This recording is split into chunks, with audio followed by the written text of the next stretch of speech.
सहनाववतु सहनो भुनक्तु सह वीर्यङ्करवावहै तेजस्विनावधीतमस्तु मा विद्विषावहै। ओम शांति शांति शांति। 12वां अध्याय में हम पहुंच गए। 12वां अध्याय अर्जुन के प्रश्न के साथ प्रारंभ होता है। अर्जुन का प्रश्न था कि जो सगुण साकार की उपासना करने वाले जैसे विश्व रूप में जिसके अंदर उसकी व्याख्या की गई, या अक्षर को मानने वाले निर्गुण निराकार की उपासना करने वाले, तेषाम के योग वित्तमाह, योगवित्त, योगवित्तरः, योगवित्तमः, सुपरलेटिव। तो उसमें से कौन से अधिक जो है योगवित्त है? तेषाम के, मैया भगवान कहते फिर मनः ए माम नित्य युक्ताः, मयि आवेश्य मनः, जिनका मन मेरे में हमेशा के लिए समर्पित है और 1 घंटे क्षण के लिए नित्य युक्ताः, निरंतर मेरे उपासना करने वाले हैं। श्रद्धया परया, और श्रद्धा भी सामान्य नहीं, परया श्रद्धया, क्योंकि हर चीज श्रद्धा के अलावा कुछ भी सिद्ध हासिल नहीं हो सकता है। ग्रंथ है, मंत्र है, कोई भी चीज है, उसको अगर मेरे अंदर श्रद्धा नहीं तो कभी भी सफल नहीं हो सकती है। इसलिए कहा जाता है केवल मंत्र मंत्र नहीं है, ग्रंथ ग्रंथ नहीं है, और गुरु को आप एक मनुष्य न समझे। ये सारी चीजें आपकी श्रद्धा के ऊपर है। जब तक श्रद्धा नहीं है आपके मूर्ति के अंदर, आपके अंदर उसकी श्रद्धा की ये मेरे लिए विशेष भगवान का ही स्वरूप है, तो ये अगर भावना नहीं रहती है तो आप कुछ भी सिद्ध नहीं कर सकते। तो इसलिए परया श्रद्धया उपेताः, ऐसे लोग हैं तो मेरे लिए योगवित्तमाः, मेरे लिए वो अधिक से अधिक योगवित, मतलब अधिक श्रेष्ठ माने जाते हैं। तो ये हो गई सगुण साकार की बात। अब कहते दूसरे वाले भी, वो भी मेरे ही भक्त है, हेतु, किंतु जो सगुण के अलावा, विश्व रूप के दर्शन के अलावा अक्षरम अनिर्देशम अव्यक्तम परि उपासते, जो अक्षर की उपासना करते, जिसका निर्देश नहीं किया जा सकता किसी भी इंद्रियों के द्वारा, और जो व्यक्त नहीं है, अव्यक्त है इस प्रकार से, और सर्वव्यापी है, सर्वत्र गम, अचिंत्यम, मैं चिंतन कर सकता हूँ जिन चीजों को मैंने देखा है, टटोला है, इंद्रियों के द्वारा जिसका साक्षात्कार किया है, लेकिन ये इंद्रियों से साक्षात नहीं किया जा सकता, इसलिए अचिंत्यम। सबका कारण होने से कूटस्थम, मेरी तीनों अवस्था, जागृत स्वप्न सुषुप्ति, आती है जाती है बदलती, लेकिन वो वस्तु हमेशा स्थिर रहता है, इसलिए उसको कूटस्थम, अचलम, उसके अंदर किसी प्रकार की क्रिया नहीं होती है, अचलम, और ध्रुवम मतलब निश्चितम, हमेशा वो बना रहता है। इस प्रकार से अव्यक्त और जो व्यक्त, जो 2 प्रकार के भक्त है, निर्गुण निराकार और सगुण साकार, इन दोनों के अब यहाँ पे इस निर्गुण निराकार की कह रहे, वो भी अगले वाले श्लोक में समझाते कैसे उस अक्षर को ये समझने वाले उसके ज्ञान प्राप्त कर सकते हैं। चौथा बार सन्नियम्येन्द्रियग्रामम् सर्वत्र समबुद्धयः ते प्राप्नुवन्ति मामेव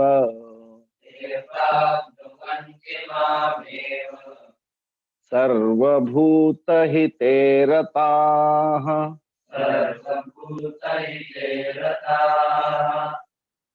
उन्हीं की बात कर रहे हैं जो अपने इंद्रियों को अपने वश में करते हैं। ग्रामम, ग्रामम यम्य, ग्राम कहते हैं समूह को। किसके ग्राम को? इंद्रिय ग्रामम। हमारी जो ज्ञान इंद्रिया है, पंच ज्ञान इंद्रिया, पंच कर्म इंद्रिया, इन इंद्रियों को सबको अगर देखेंगे तो उसको समूह कहा जाता है, तो इसका ही नाम है ग्रामम। और आपको पक्का पता है कि इंद्रिया अगर मेरे वश में नहीं होती है तो इस शरीर रूपी रथ को ये इंद्रिया रूपी घोड़े कहीं भी खड्डे में गिरा सकते हैं और उसको कभी भी उसको नष्ट कर सकते हैं। इसलिए हमेशा इनको अपने वश में ही रखना पड़ता है। किसके द्वारा? उस साधक के द्वारा। तो ऐसे साधक अपने इंद्रियों के ग्राम को, मतलब समूह को क्या करते हैं? यम्य ही नहीं बल्कि नियम्य, और केवल नियमे नहीं बल्कि संनियम्य, अच्छी तरह से अपने इंद्रियों को अपने वश में रखते हैं। इंद्रियों के समुदाय को भली भांति संयम करके, संयम किससे करते हैं? कहते विषयों से। इंद्रिय समूह समुदायम, निरंतर कब? सर्वस्मिन काले, सर्वदा, सर्वत्र, हमेशा ही।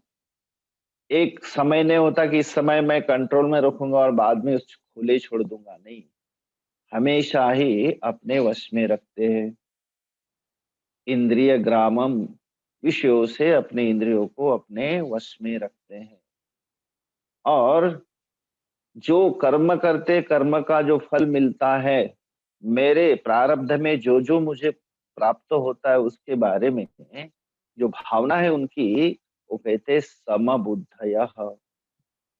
जो भी मेरे कर्म का फल मुझे प्राप्त होता है उसके प्रति जो स्वीकार करने की जो भावना है, एटीट्यूड है, वो कैसे है? समान। तो समबुद्धयः, जो भी मुझे प्राप्त होता है वो मेरे लिए ईश्वर का प्रसाद है।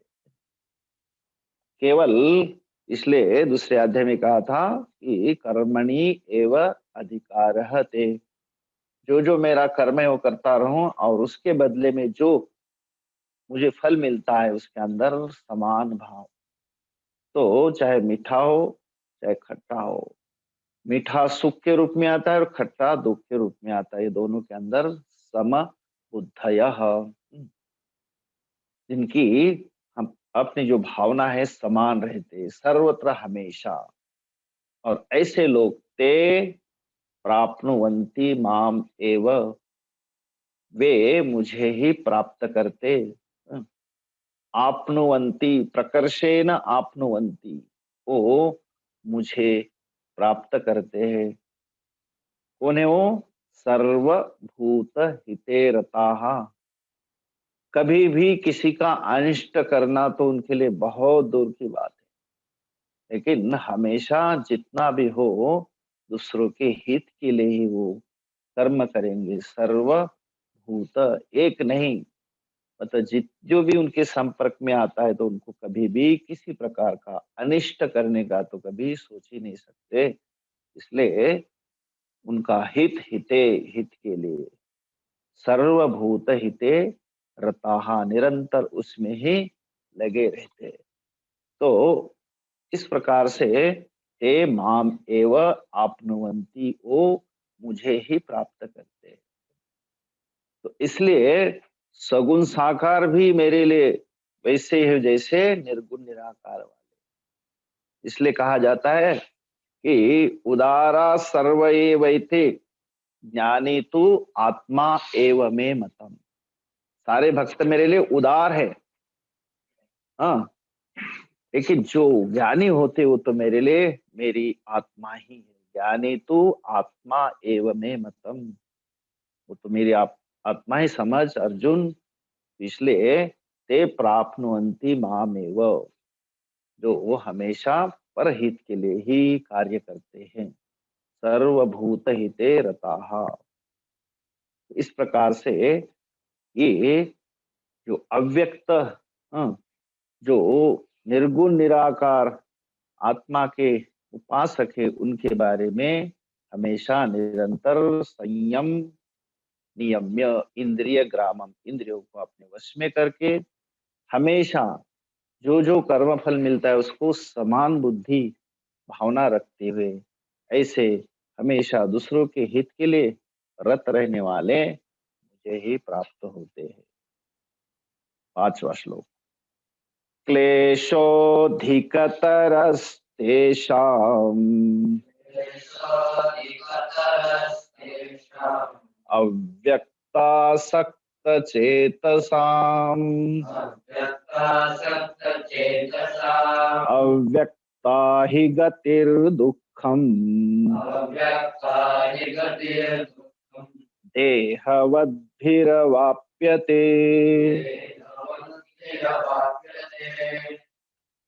क्लेशः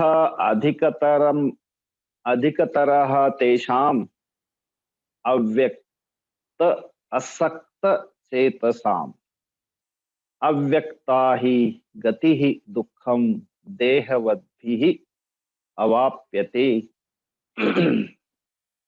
अब यहाँ सगुण और निर्गुण इस दोनों की बात कह रहे हैं। कहते जिनको अव्यक्त उपासना करने की जो जो आदत मानी, जो अभ्यास पड़ा है, अव्यक्त चेतसाम, अव्यक्त में चित्त जिनका लगा हुआ है, तेषाम, उनको, अव्यक्त चेतसाम तेषाम क्लेशः अधिकतरः, उनको अधिक क्या होता है, कष्ट होता है कि वो अव्यक्त से फिर व्यक्त में, है ना, सगुण साकार की तरफ आए। हाँ, उनको कहेंगे कि आप जो है अपने आप को अव्यक्त को छोड़ दो, निर्गुण निराकार को छोड़ दो, हाँ, और सगुण साकार की उपासना करने लग जाओ। एक उदाहरण देते हैं। आपको पता है आर्य समाज होता है, अपने एक समाज, आर्य समाज के उपासक है, वो कभी भी सगुण साकार को नहीं मानते। तो एक बार की बात है, तो कहते दोनों के आपस में जो है एक प्रकार से क्या हुआ, शास्त्रार्थ हुआ, और दोनों को बुलाया गया कि जगह के हम लोग क्या करते हैं, एक प्रकार से शास्त्रार्थ करते हैं कि हम एक दूसरे को संतुष्ट करना पड़ेगा कौन श्रेष्ठ है। तो आर्य समाज में पता है वो तो कभी केवल मंत्र को और कर्म को ही मानते हैं, अग्निहोत्र आदि करते हैं, और उनके यहाँ पर मंदिर पूजा का कोई स्थान नहीं। तो इसलिए वो पक्के अव्यक्त को मानने वाले हैं।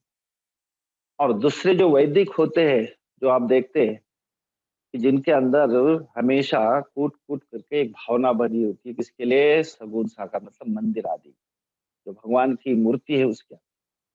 तो दोनों को एक बार बुलाया गया एक जगह। तो इधर से ये जो अव्यक्त वाले मतलब आर्य समाज वाले आ गए, और एक तरफ जो है जो पंडित लोग हैं, जो मंत्र और वैदिक पद्धति की पूजा करते, उनको बुलाया गया। तो जो बड़े बड़े वैदिक पंडित थे वो वहां पर आने थे, वो कोई आए नहीं। उन्होंने एक केवल पंडित जी को कहा तुम जा सकते हो। तो पंडित जी गए। पंडित जी ने क्या किया कि अपनी जो मूर्ति थी, जो भी अपनी सगुण साकार भगवान कृष्ण की मानो, तो मूर्ति लेके वहां पहुंच गए। तो पहुंच जाने के बाद वहां पर जब बैठक हुई तो वहां पे पूछा गया कि पंडित जी आप आ गए, बोले हाँ हम तो आ गए। तो उनको भी जो आर्य समाज वाले वो भी आ गए वहां पे। तो उसके बाद में वो आर्य समाज वाले उनको पंडित जी को पूछते, पंडित जी प्रश्न पूछो, हम उसका उत्तर देंगे। क्योंकि वो तो पंडित जी दिख रहे उनको, वो क्या जाने, पूजा पाठ जानते होंगे। तो पंडित जी ने वहां कहा कि भाई नहीं आप ही प्रश्न पूछो। हम्म, तो बोले नहीं नहीं आपको ही प्रश्न पूछना है, क्योंकि उनको लगा कि ये पंडित जी ऐसे उनको जो है हम लोग निपटा देंगे। तो बाद में कहा कि देखो आप अपने भगवान को साथ में लाए होगे, आपका जो अव्यक्त रूप उसको लाए होंगे, निर्गुण निराकार को, क्योंकि मैं तो मेरे सगुण साकार को साथ ले आया, है ना। तो आप अगर आपने लाए तो आप सामने रखिए, हम अपना सामने रखते हैं। और अगर ऐसा नहीं हो तो फिर हम क्या करेंगे, आप अपने अव्यक्त आत्मा से जो है क्या करेंगे, आप मुझे परास्त करो। और अगर आप नहीं करते तो मेरे पास भी मेरी क्या है, सगुण साकार की मूर्ति है, उससे हम एक दूसरे को क्या करेंगे, परास्त करेंगे। तो आप अपना दिखा दीजिए। तो जैसे वहां पे इस प्रकार की क्या एक शास्त्र की जो है बहस होने लगी, उस समय जो है पता चला कि ये जो है निर्गुण निराकार वाले उनके सामने परास्त हुए। क्यों कि वो तो अपने, क्योंकि कहा कि अगर आप अपने भगवान से मुझे प्रताड़ित करिए, मैं मेरे भगवान से तुमको प्रताड़ित करता हूँ, कौन जीतता है देखते। तो उनके पास अव्यक्त में क्या बोलने के लिए था, केवल बस कुछ नहीं था। अगर इन भगवान को घुमा लेता थोड़ा सा तो सबकी जो है ना, दाद गिरा देता। नहीं तो कहने का मतलब ऐसे टाइम पे कहा जाता है कि नहीं, जिसकी आसक्ति अव्यक्त में होती है उनको फिर उससे बाहर निकालना बहुत कठिन। व्यक्त और अव्यक्त को समझना चाहिए, क्योंकि व्यक्त उतना ही इंपॉर्टेंट है जितना व्यक्त अव्यक्त को जाने समझने के लिए। इसलिए व्यक्त जो है सगुण करते करते निर्गुण को आदमी पहुंच जाता है। तो जिनका चित्त आसक्त हो गया किसके अंदर, अव्यक्त के अंदर, उनकी बात कर रहे तो उनको क्लेशः अधिकतरः, उनके लिए बहुत ज्यादा कठिन है उससे बाहर आना। अव्यक्ता ही गति ही दुखम, उनके लिए तो दुख होता है। जैसे देहवत भी ही अवाप्यते, जिसको शरीर को कहेगा कि नहीं शरीर है ही नहीं, जैसे जिसको ज्ञान हुआ तो उसको कहता है कि आत्मा ही सत्य है और बाकी सब मिथ्या है।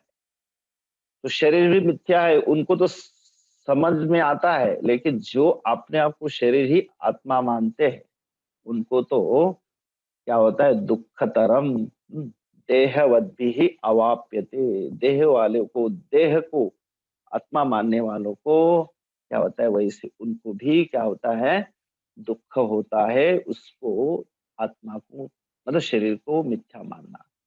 तो कहने का मतलब यहाँ पे ये कहा गया है कि अव्यक्त को मानने वालों को भी उतना ही कष्ट होता है जितना जो अपने निर्गुण निराकार को मानने वाले होते।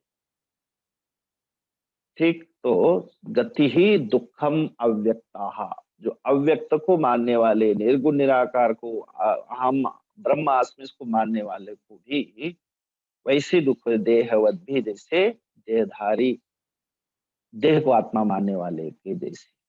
छठा श्लोक, ये तु सर्वाणि कर्माणि ये तु सर्वाणि कर्माणि मयि सन्न्यस्य मत्पराः मयि सन्न्यस्य मत्पराः अनन्येनैव योगेन अनन्येनैव योगेन मां ध्यायन्त उपासते। ध्यायन्त उपासते। ये तु सर्वाणि कर्माणि मयि सन्न्यस्य मत्पराः अनन्येन अनन्येन एव योगेन माम ध्यायन्त उपासते। किंतु, तू आकर कहते किंतु क्या करते हैं, सर्वाणि कर्माणि मयि, सारे कर्म को मुझे अर्पित करता हुआ, मयि सन्न्यस्य, मुझे अर्पित करता हुआ, मत्पराः अनन्य एव योगेन, मेरे अंदर परायण रहते, मुझ ईश्वर में समर्पण करते हुए, क्या करते हैं, जिनको कहते मत्पराः, मेरे ही परायण रहते हुए, अनन्येन एव योगेन, जिनके लिए अन्य नहीं है, मतलब उस विश्वरूप जो आत्मा है, परमात्मा है, उनको ही मानता हुआ, उनके लिए और दूसरा कोई भी उनके सामने अनन्य न अन्य, उनके सामने और कोई भी अन्य मतलब भगवान है ही नहीं, उस जो जिसके अंदर उनकी भावना जुड़ी हुई।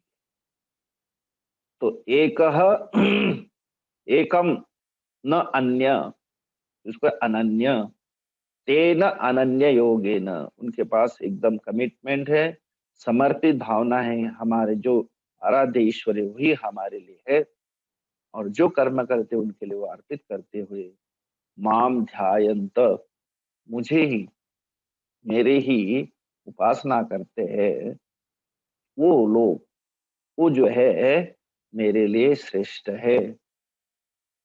ध्यायन्तः माम उपासते, मेरा ही ध्यान करते हुए मेरी उपासना करते, चिंतयन्तः,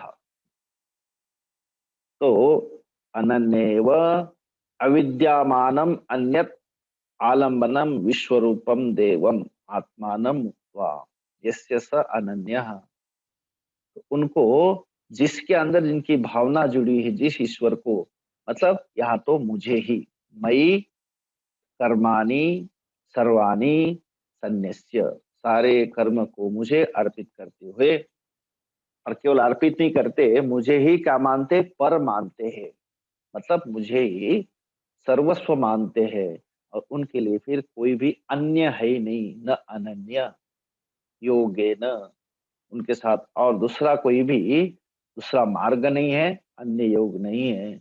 ऐसे माम ध्यायंत, मेरी ही उपासना करते हुए, मेरा ही ध्यान करते हुए, मत पराहा, माम ध्यायन्तः उपासते, मेरा ही चिंतन करते हैं, तो ऐसे लोग, वो भी मेरे लिए उतने ही श्रेष्ठ है, उतने ही मेरे लिए क्या है, मेरे परम भक्त हैं।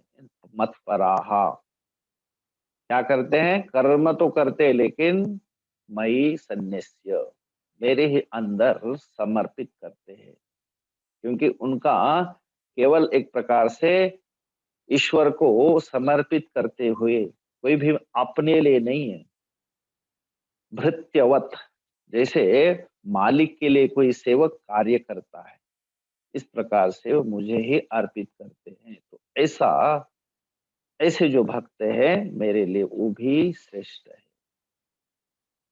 और एक करते हैं सातवां, तेषामहं समुद्धर्ता, तेषामहं समुद्धर्ता मृत्यु संसार सागरात्, मृत्युसंसारसागरात् भवामि न चिरात् पार्थ, भवामि न चिरात् पार्थ मय्यावेशितचेतसाम्, मय्यावेशितचेतसाम् तेषाम् अहं समुद्धर्ता मृत्यु संसार सागरात्, भवामि न चिरात् पार्थ मयि आवेशित चेतसाम्, तेषाम अहम समुद्धरता, ऊपर वाली जो बात कही, जो मेरे में ही मेरे लिए कर्म करते और मुझे अर्पित करते, उन लोगों के लिए तेषाम, मत उपासना एक परायणाम, जो मेरे अंदर मेरी ही उपासना करते हैं, अहम ईश्वरः तेषाम, मैं ही उनके लिए ईश्वर हूँ, ऐसे समुद्धरता, मैं उनके लिए, धरता मतलब अच्छी तरह से उनको क्या करता हूँ, उनको छुड़ाता हूँ, कहाँ से, सागरात, मैं उनको बचाता हूँ, इससे सागर से, कौन सा सागर? तो यहाँ पे कहते संसार सागरम, जो सम्यक सरति, हमेशा जो है बदलता रहता है, संसारात सागरात। किस प्रकार से? और ये है संसार कौन सा? मृत्यु संसार सागरात। क्योंकि जो दिखता है एक दिन वो नष्ट होने वाला है, चाहे मनुष्य का शरीर हो और किसी प्राणी का शरीर हो, वो एक दिन आया है तो फिर एक दिन नष्ट भी होगा, इसलिए कहा जाता है मृत्यु संसार। और इसीलिए हम लोगों ने मर्त्य लोक है, मृत्यु लोक में पैदा हुए, इसलिए ये मृत्यु संसार है। और इसी को कहा गया सागर। तो इस सागर में गोते खाने वाले ऐसे जो प्राणी, उनको वो कहते समुद्धरता, उनको मैं सम्यक उद्धरता, उनको जो है उस संसार सागर से क्या करता हूँ, उनको तार देता हूँ। भवामी च न चिरात पार्थ, चिर कहते हैं विलंब से, लेकिन न चिरातिथि अचिरात, जल्दी ही। उनको मैं जो उनको समुद्धरता बनता हूँ, भवामी अचिरात भवामी, हे पार्थ, हे अर्जुन, मई आवेशित चेतसा, लेकिन जिनके चित्त मेरे अंदर आवेशित, जिनके चित्त मेरे अंदर ही हमेशा के लिए क्या है, लगे हुए, मेरे अंदर समर्पित है। मई आवेशित चेतसाम प्रवेशितम चित्तम ऐशाम, मई विश्व रूपे सम्मोहित प्रवेशितम चित्त, जिनका मन मेरे अंदर क्या हुआ है, जुड़ा हुआ है, मेरे अंदर ही टिका हुआ है, ऐसे लोगों को मैं जल्दी ही अचिरात मृत्यु संसार सागरात समुद्धरता, उनका मैं जल्दी ही इस मृत्यु रूपी संसार सागर से तरन मत उनको यहाँ से बचाता हूँ। नहीं तो संसार सागर क्या है? पुनरपि जननम पुनरपि मरणम पुनरपि जननी जठरे शयनम, इसी को कहा जाता है संसार, बार बार जन्मना, बार बार मरना, इसी को ही संसार कहते हैं। और यही सागर है, इसी के अंदर जन्मने मरने वाले, गोते खाने वाले ऐसे जीवों का मैं उद्धार करता हूँ। इसलिए उसमें कोई भी विलंब नहीं, चिरात, किंतु उसके लिए हेतु है मई आवेशित चेतसा, जिनका चित्त मेरे में लगा हुआ है, जो मेरी उपासना करते हैं, तेषाम अहम समुद्धरता, उनका मैं क्या करता हूँ, उद्धार करता हूँ।